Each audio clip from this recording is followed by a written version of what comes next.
Uyg'urlarga qaratilgan kishilik huquq dafsandichilikka qarata irqiy qirg'inchilik chekiga yaqinlashdi deb baho bergan Angliya hukumati Beyjingni Birlashgan Davlatlar Tashkiloti vakillarining Sharqi Turkistonga kirishiga ruxsat qilishga chaqirdi. Angliya hukumati Xitoyni Birlashgan Davlatlar Tashkiloti kishilik huquq komissarining Sharqi Turkiston rayoniga kirishiga ruxsat qilishga chaqirdi. Tashqi ishlar ministri Dominic Raab yakshanba kunidagi bayonotida Xitoyni Sharqi Turkistonni texim ochiq oshkora ko'rsatishga chaqirdi. Raab mundaq dedi: Xitoy bularning hammasi g'arb tarafdan yasalgan yolg'on, Angliya bu guruhining beshi deydi. Lekin biz shundaq deymizki, agar bu ayblashlar, dokladlar va xabarlar yolg'on bo'lsa, undaqda hamma ishning bir yo'li bor. Birlashgan Davlatlar Tashkiloti kishilik huquq kengashining tekshirishiga ruxsat berish kerak. Angliya tashqi ishlar ministri Dominic Raab oldin qatta Angliya korxonalarining Uyg'ur majburiy amgikidan manfaatlanishi va buningga chetilib qolishining oldini olish uchun yangi tadbirlarni e'lon qilgan edi.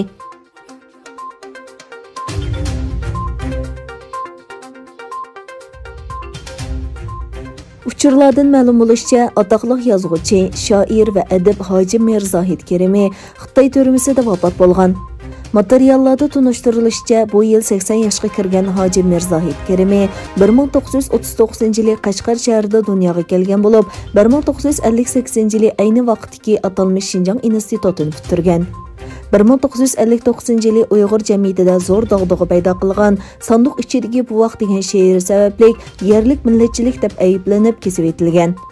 13 yillik turma hayotini boshdan kechirgan adib 1972-yildan 1979-yilgacha Nazarband ostida yashagan.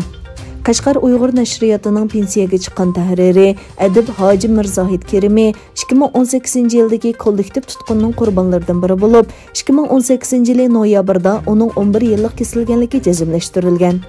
Adib Hoji Mirzohid Kerimi Qashqar Uyg'ur nashriyotidan tutqun qilingan 14 kishining biri bo'lib, Sulton Abdurishidxon, Sulton Saidixon qatorliq bir yurish tarixiy romanlarning avtoridir. Hoji Mirzohid Kerimining Yusuf Qasojib, Judoliq, Mirzon Abubakri, Sulton Saidixon va Sulton Abdurishidxon qatorliq 5 romani sababli tutqun qilinganligi ilgari surilgan.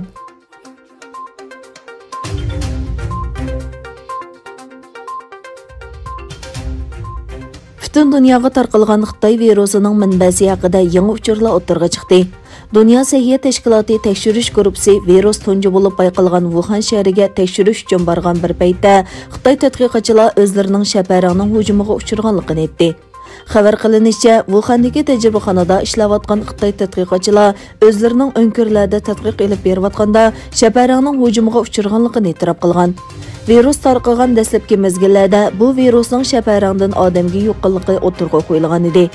Angliya kundalik pochta gazetining xabariga qaraganda, ismini oshkorlashni xohlamagan bir Xitoy tadqiqotchi o'nkirda arishga to'playotganda, shaharning yangiga o'xshatishining kauchuk palayni teshib o'tib qo'liga sanjilganligini aytgan.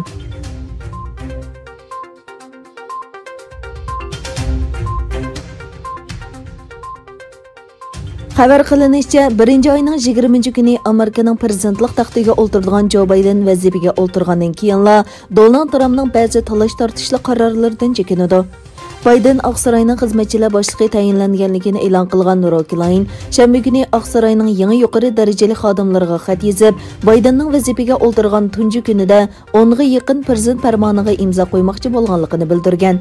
Klein bu farmonning muhim nuqtasining jiddiy hal qilishga tegishli 4 kriz deb tasvirlangan Xitoy virusining tarqalishi, klimat o'zgarishi, iqtisod va irqchilik bo'ladiganligini aytgan. Egilanishicha, Bayden bir ma'muriy buyruqqa imzo qo'yib, Trampning musulmonlarni asos qilgan bir qism davlat fuqarolarining Amerikaga kirishini cheklash qarorini amaldan qoldirdi.